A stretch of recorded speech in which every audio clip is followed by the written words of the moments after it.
Hey guys, and welcome to this lesson on the Way Home by Neil Young. I'm going off of the version from Live at Massey Hall. This is also a Buffalo Springfield song that the arrangement sounds quite different in that version.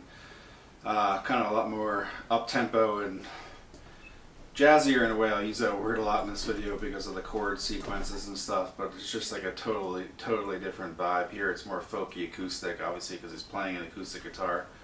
Let's talk about the chords in the intro. So we have...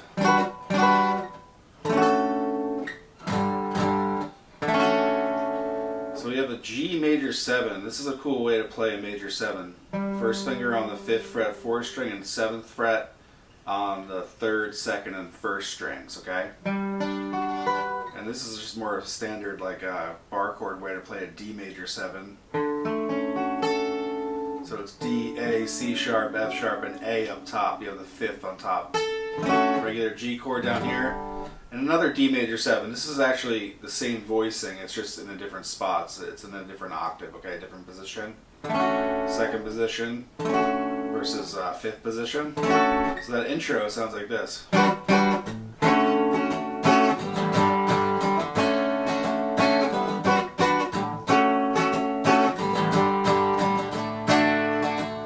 then when he starts the verse, he lands on a regular D major chord, so it's...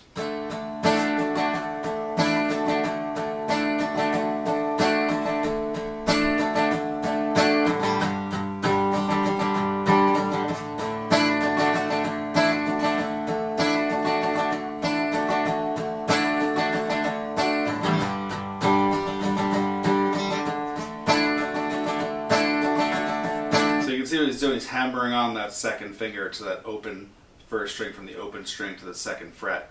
Kind of like a D sus2 or a regular D. Pretty common folk and rock move. Okay.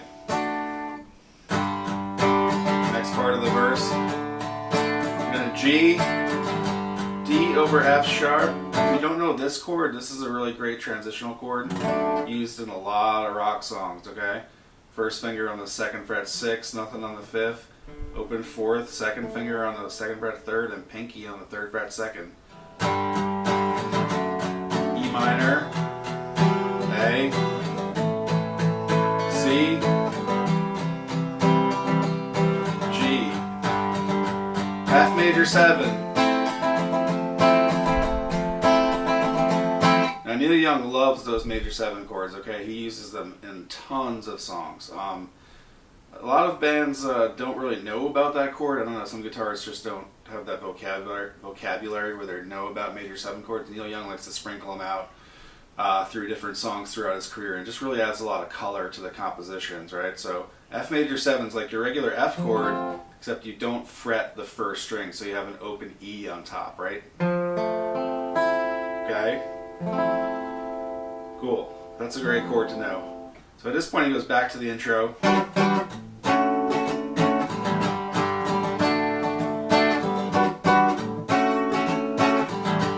the verse.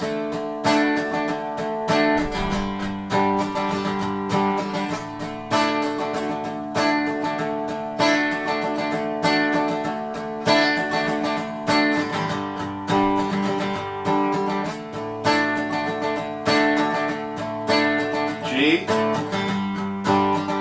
D,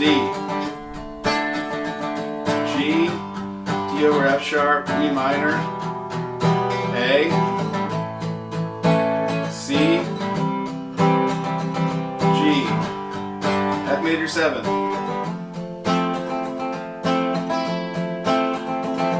Intro again.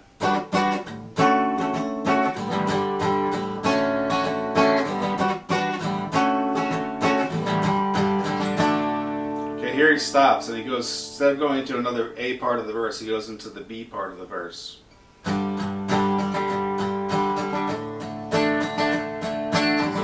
D over F sharp, E minor, C, G. Now here's where it's different than the rest of the song. Instead of playing the F major 7 for 2 measures, he actually plays it for like just about 20 measures at the end of the song, which is a lot. I don't think that was kind of planned out. I think he just kind of felt that out because he kind of cuts himself off in like the middle of the last measure. So it's like 1, 2, 1, 2, 3, 4, 2, 2, 3, 4, 3, 2, 3, 4, 4, 2, 3, 4. So if you count 4 measures 5 times, you'll get there, and then it just kind of goes back to the intro for the ending.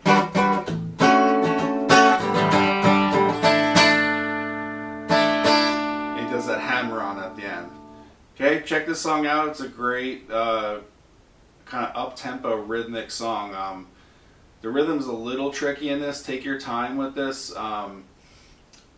Thanks for watching this video. If you'd like to have any suggestions, please leave them below. Please take a second to subscribe, as that really helps out the channel. Thanks so much, and we'll see you for the next video.